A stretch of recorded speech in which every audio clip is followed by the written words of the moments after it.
Meghan Markle's rebrand is a mess, and honestly, no one should be surprised at this point. Before we get into the drama, thanks to Nurex for sponsoring today's video. Stay tuned to learn more about Nurex later. In this video, we're breaking down why 2025 has been yet another flop for Meghan, how she managed to fumble a fresh start again, and all the recent updates regarding our favorite clown show. From the launch of American Riviera Orchard in 2024 to a total rebrand as ever in 2025, only to now pull the plug on the whole thing, Meghan's brand journey has been confusing, chaotic, and kind of exhausting. So what went wrong this time? Let's get into it.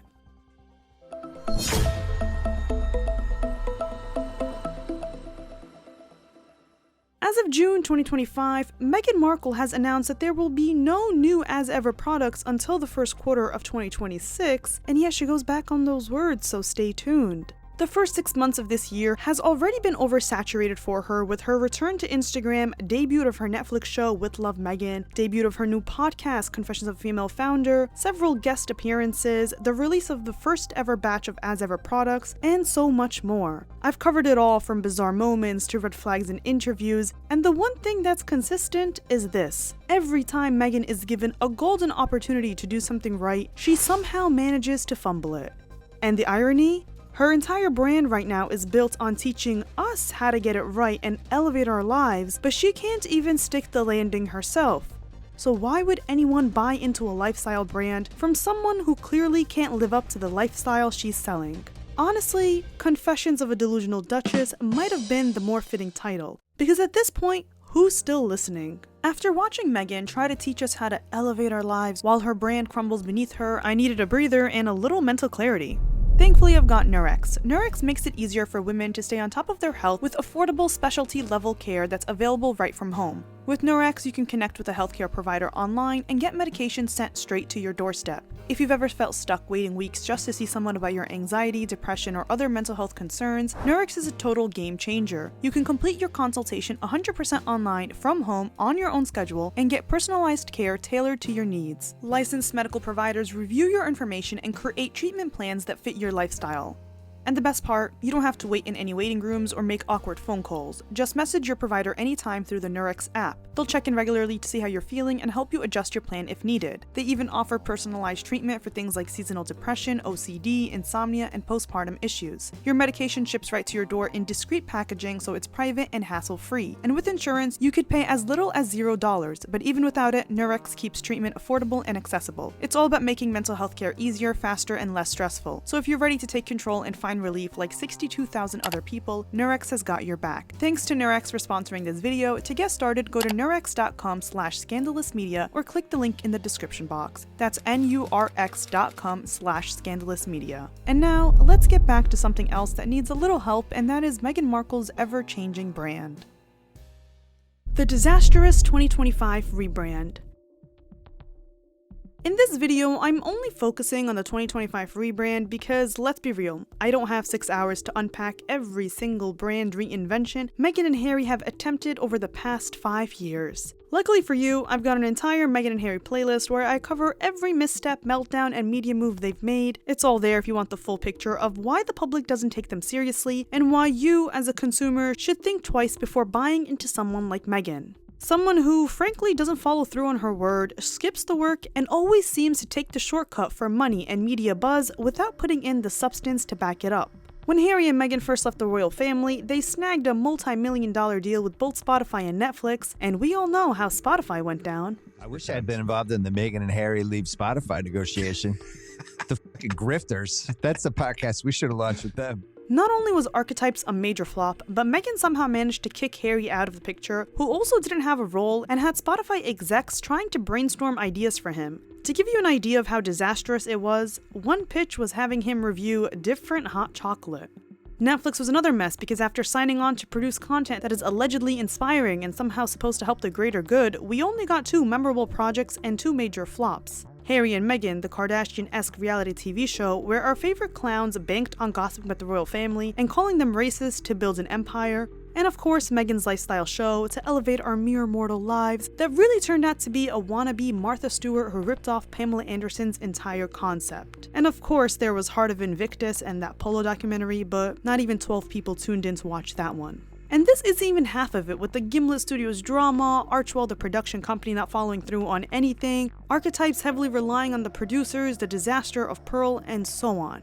But knowing all of this, you'd think that Meghan or her team would learn how to better handle a rollout, especially from someone who the general public already doesn't trust. So she announces American Riviera Orchard in 2024 with this grainy, blurry, wannabe princess vibe so bad that not only sounded like a mouthful, but had a bunch of trademark issues on its own, and for an entire year, there was no follow-up. Like, okay Meghan, you got our attention. Now what?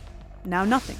She returns to Instagram to feed what seems to be her growing unhealthy obsession with portraying life as so insanely perfect. From staged crop photos to an ungodly amount of footage of her children that she once accused the media of trespassing on their privacy, to the announcements of her show. With Love Meghan gets announced. Her press team says she's going to showcase American Riviera products on it. The show gets delayed. Meghan announces As Ever. The show debuts and doesn't highlight any As Ever products. The issue wasn't just the rebrand, it was the timing, the inconsistency, and the lack of authenticity that the audience picked up on. Months later, and after using her daughter to promote the brand, she releases the products, and they apparently sell out in record time, and it's so successful. But if it's so successful, aren't you going to continue releasing products? The As Ever pause that wasn't. Now here's where things go from chaotic to downright confusing. On the final and bonus episode of her podcast, Confessions of a Female Founder, Meghan addressed the As Ever product launch from April, you know, the one with the jam jars that sold out under an hour. She claimed that the sellout was intentional, saying a scarcity mentality at the beginning might be a hook for people, comparing it to a sneaker drop. But then she second-guessed herself, kind of, saying, I don't want you to eat that jam once every 6 months, I want that to be on your shelf all the time. She basically admits that she doesn't know what the plan is. One minute it's a strategic rollout, the next she's worried it's annoying for customers. In her own words, we planned for a year, and then everything sells out in 45 minutes. Yes, amazing, great news. Then what do? Are we going to replenish and sell out again in an hour? Or is that annoying as a customer? I'm looking at it saying, just pause. That happened. Let's wait until we are completely stable and we have everything we need. But if I like the jam and I'm buying it, why would that be annoying? And why would a customer be annoyed that the jam is selling? So in classic Meghan fashion, she announces a pause, says she wants to reassess, gather data, and figure out what As Ever is even supposed to be. But don't you have that figured out before you launch the brand that you apparently were working on for a year? And yet, in an interview with Fast Company magazine just the week before this episode dropped, Meghan said that she planned to move away from food products altogether and hinted at future fashion and hospitality ventures. She even said she wouldn't release anything new for As Ever until the first quarter of 2026. Okay, sounds like a plan, I guess, right? Well, that lasted about 5 minutes. Just hours after that podcast episode aired and after the Fast Company piece ran, Meghan went right back on Instagram and posted a photo of berries with this caption: "To all who've been wondering and waiting, thank you. Your favorites are returning, plus a few new things we can't wait to show you. Coming this month, get excited." Whatever you say. So is the brand paused? Is it expanding? Is it moving into hospitality? Or are we just getting more jam? She even forced Fast Company to add a correction at the end of the article, as if she wasn't the one who directly fed them the information that new products will be coming in 2026, and she's putting a pause on the whole thing. From a consumer trust perspective, this kind of back and forth is exhausting.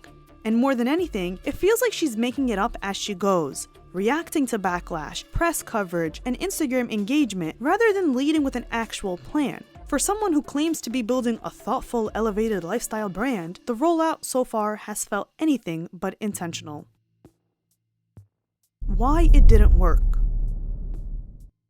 One of the biggest problems with Meghan's As Ever rebrand is its lack of clear identity. Is it supposed to be a luxury lifestyle brand, an accessible everyday kitchen staple, or maybe a trendy limited edition collectible? The messaging has been all over the place. At first, it seemed like a cozy artisanal jam line, niche but upscale. Then Meghan hinted she wanted to move into hospitality and fashion, which felt like a completely different direction. When a brand can't even answer the simple question of, who is this for? It loses the ability to build loyal customers who feel connected and confident about what they're buying. Also, As Ever ran into a bunch of trademark issues as well that I already covered, especially since a different Chinese brand already has that name trademarked for clothing, and there's of course the small business As Ever NYC, so it just seems like she just wants trouble at this point. Add to that, bad press and reputation fatigue, which have weighed heavily on Meghan's ventures. Between decades of royal drama, media scrutiny, and some very public failed projects, the general public's patience is wearing thin. Every new launch feels like a deja vu moment, and rather than excitement, the response is skepticism. This overexposure has led many to tune out, creating a hostile environment for anything new she puts her name on. Then there's the issue of product weirdness and follow-through. The original American Riviera Orchard launch and the quick rebrand to As Ever was marked by limited releases that sold out in minutes. While scarcity can be a smart marketing tactic, in Meghan's case, it felt more like inconsistency. Coupled with awkward gifting moments and a lack of clear communication about restocks or new products, the whole thing began to feel half-baked. How are you as a brand going to build trust when no one even knows when your next drop is? And then there's Meghan's strategy of using her kids as brand seasoning. Whenever she talks about As Ever, she leans heavily into motherhood, as if just being a mom automatically makes her a relatable founder or gives the brand emotional depth. But parenting doesn't equal product development. Being a mom doesn't make jam better, and it certainly doesn't excuse the lack of a vision or follow-through. Take her Fast Company interview, for example. She opens the piece by telling the writer about Archie losing his first tooth, and how she rushed home to be the one to leave money and a dinosaur under his pillow. Then she mentions that he woke up at 2 a.m. to talk about it, and in her words, I had a lot of business meetings the next morning, but I still chose to cuddle with him the rest of the night. And, okay, that's sweet, if it were just a parenting moment, but in this context, it feels like she's inserting mom anecdotes as emotional filler, a distraction from the fact that there's no real brand infrastructure behind As Ever. It's giving bare minimum parenting as PR. She wants applause for waking up when her kid does and still doing her job the next day, as if millions of working parents, especially moms, don't do that every single day without needing to headline an article about it.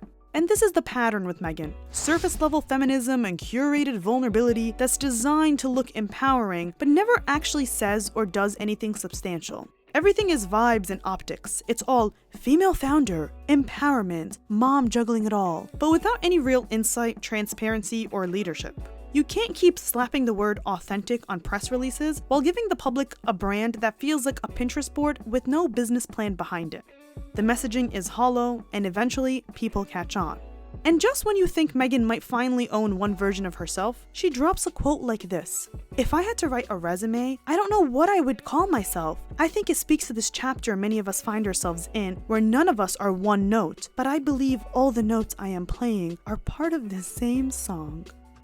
I don't know what the that was. On the surface, it's trying to be deep, but if you read it again, it's actually a perfect reflection of the Meghan Markle brand problem. Everything and nothing at once. She doesn't know what to call herself because her image changes based on what she's selling that week. One day, she's HRH adjacent royalty, but only to close friends. The next, she's a humble founder with jam jars and a podcast mic who's also a mom, struggling to balance everything in between all the help in the world. And then suddenly, she's too multifaceted to be labeled at all. Lovely to meet you. She said, you're like, call me Meghan. Yeah. It's not multidimensional, it's messy. It's not breaking the mold, it's refusing to commit to one in the first place. And let's not forget, this quote came right after people called her out for trying to use Sussex as her last name, leaning into royal titles she was specifically told not to use, and still somehow expecting people to call her just Meghan. It's the delusion for me. All the notes might be part of the same song, sure, but right now, it's off-key. And this all feeds into brand fatigue, something Meghan has faced repeatedly. She's pivoted multiple times in just a few years, shifting from podcasts to documentaries to lifestyle brands. This constant rebranding confuses the audience and dilutes her core message. Instead of strengthening her image, each pivot resets the narrative, making it hard for anyone to keep up or invest emotionally with her at all.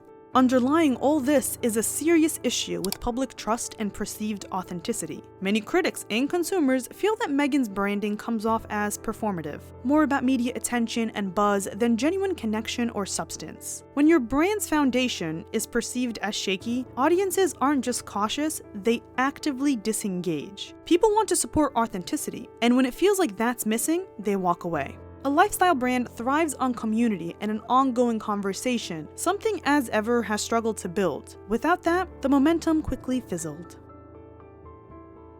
As if that wasn't enough, here are more updates. In other news, Meghan may be pretending to be the perfect mom who just wants to make jam and be the tooth fairy for her kids, but other sources allege that she's plotting revenge on the royals because of Harry's humiliating loss over his security woes. Apparently, Meghan wasn't even on board with Harry's decision to pursue that costly court appeal. So is this source Meghan or someone from her team who's throwing Harry under the bus again? An insider tells Radar Online that Meghan warned him against it because if he lost, they'd be on the hook for legal fees on both sides, which, spoiler alert, is exactly what happened. But Harry was determined to make a point, convinced that the court would rule in his favor. Surprise, surprise, the decision didn't go their way, and now they're stuck with a staggering $2 million legal bill, which is a huge financial hit, especially since the source says their money isn't just lying around, so they'll probably have to dip into investments and face extra fees just to cover the loss. The insider claims that because of this, the offer to finally write that tell-all book is looking more and more appealing to Meghan because someone's got to pay the hefty legal bill. Doesn't this sound like Meghan and her savior complex striking once again?